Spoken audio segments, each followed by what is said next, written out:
रमज़ान में जो fasting window है ना वो 12-13 घंटे की। सो कोशिश करो कि अपने वर्कआउट को इन 12 घंटों में स्केड्यूल करो जो इफ्तार से सहर के दरमियान। प्रोटीन इंटेक पूरा रखने के लिए अगेन सिंपल फार्मूला हम यूज़ करते हैं कि मिनिमम प्रोटीन आपको रिक्वायर्ड है based on your body weight, उसको मल्टीप्लाई करो विद 1.1 और 1.2 के साथ। जितने ग्राम्स आते हैं उतनी प्रोटीन आपने डेली खानी है। अच्छा मील लें जिसमें कार्बोहाइड्रेट्स और प्रोटीन्स दोनों हो, ठीक है। फैट्स कम हो।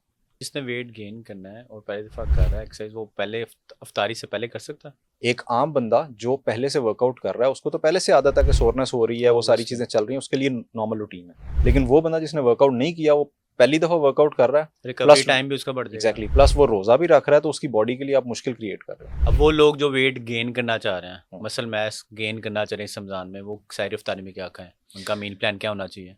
दो तरह की कंडीशंस हैं। एक वो बंदा जिसने पहले वर्कआउट नहीं किया और उसने अब शुरू सोचा है कि मैं शुरू करूं, उसके लिए प्रोटोकॉल्स डिफरेंट होंगे। और एक वो बंदा जो रेगुलरली वर्कआउट कर रहा है और वो कह रहा है कि रमजान आ गया और मैं अपनी गेन्स को कंटिन्यू करना चाह रहा हूँ, उसके लिए प्रोटोकॉल ठीक है, डिफरेंट होंगे। हम इस उधर दोनों की बात करेंगे। तो पहले उसकी बात करते हैं जिसने ऑलरेडी वर्कआउट कर रहा है। ठीक है, उसके लिए तो कोई प्रॉब्लम नहीं है, बिकॉज रमजान में जो फास्टिंग विंडो है ना वो 12-13 घंटे की।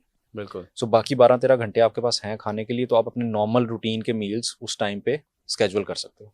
ओके। सो आप जो फास्टिंग में हो, एक चीज पे फोकस रखना है कि ड्यूरिंग द फास्ट आपने हाई इंटेंसिटी वर्कआउट नहीं करना, बिकॉज वो फिर मसल मास लॉस की तरफ जाएगी, बिकॉज उसके बाद आप फीड नहीं कर रहे। बिल्कुल। सो कोशिश करो कि अपने वर्कआउट को इन 12 घंटों में स्केड्यूल करो जो इफ्तार से सहर के दरमियान। अगर आपने ड्यूरिंग फास्ट वर्कआउट करना है तो कोशिश करनी है कि इंटेंसिटी कम कर लो उसकी।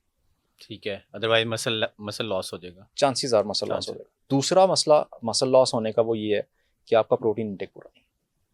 प्रोटीन इंटेक पूरा रखने के लिए अगेन सिंपल फार्मूला हम यूज करते हैं कि मिनिमम प्रोटीन आपको रिक्वायर्ड है based on your body weight, उसको मल्टीप्लाई करो विद 1.1 और 1.2 के साथ। जितने ग्राम्स आते हैं उतनी प्रोटीन आपने डेली खानी है। ठीक है, मेंटेन करने के लिए। लेकिन हम यहाँ बात करें गेन के लिए, तो गेन में करने कितना के लिए तो लेंगे? वो तो मिनिमम है ना। हाँ। तो उसके बाद आप कहते हो कि अब आपने गेन करना है तो you can go up to 1.8 grams ठीक है। Per KG of body weight. तो उतने ग्राम्स प्रोटीन आपने डेली बेसिस पे लेनी है। अगर आप वो नहीं ले रहे then you can not expect के ये गेन्स होंगे। अगर हम ये कहते हैं ना 12 घंटे की फास्टिंग की वजह से कोई प्रॉब्लम होगा, तो नहीं होगा, बिकॉज एज लॉन्ग एज आप उतनी अमाउंट ऑफ प्रोटीन जितनी आपकी बॉडी को चाहिए आप हर दिन में दे रहे हो, किस टाइम पे दे रहे हो, चाहे एक मील में दे दो, फर्क नहीं पड़ता। बॉडी उससे अपना काम चला लेके अपने आप को एडजस्ट कर लेती है।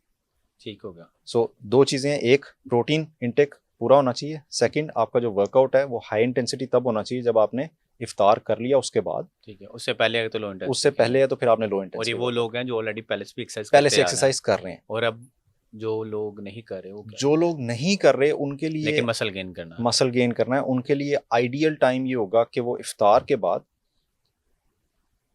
अच्छा मील लें जिसमें कार्बोहाइड्रेट्स और प्रोटीन्स दोनों हो, ठीक है। फैट्स कम हो। अब ये क्या कर रहे हैं, हम बॉडी को फ्यूल कर रहे हैं ताकि वो वर्कआउट के लिए प्रिपेयर हो जाए। तो फिर आप उसको वर्कआउट करवाते हो एंड उसके थोड़े टाइम के बाद उसको दोबारा से प्रोटीन इंटेक देते हो। क्या जिसने वेट गेन करना है और पहली दफ़ा कर रहा है एक्सरसाइज, वो पहले अफ्तारी से पहले कर सकता है? कर सकता है, बट उसको अडेप्ट करने के लिए थोड़ा सा Time प्रॉब्लम लगेगा। होगा। प्लस उसको जो सिम्टम्स आएंगे ना, जैसे सोरनेस हो जाती है, अब वो चीज़ें उसके लिए जो रोज़ा है ना उसको और थोड़ा सा मुश्किल बना देंगे।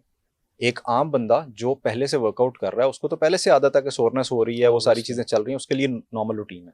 लेकिन वो बंदा जिसने वर्कआउट नहीं किया, वो पहली दफ़ा वर्कआउट कर रहा है, रिकवरी टाइम भी उसका बढ़ जाएगा। एग्जैक्टली प्लस वो रोज़ा भी रख रहा है, तो उसकी बॉडी के लिए आप मुश्किल क्रिएट कर रहे हो। ठीक हो गया। सो आपने वही आफ्टर इफ्तार वाला टाइम सूटेबल है, प्लस आप उसको न्यूट्रिएंट्स दे सकते हो सहर तक, तो वो वाली ऑप्शन उसके पास है। ठीक है।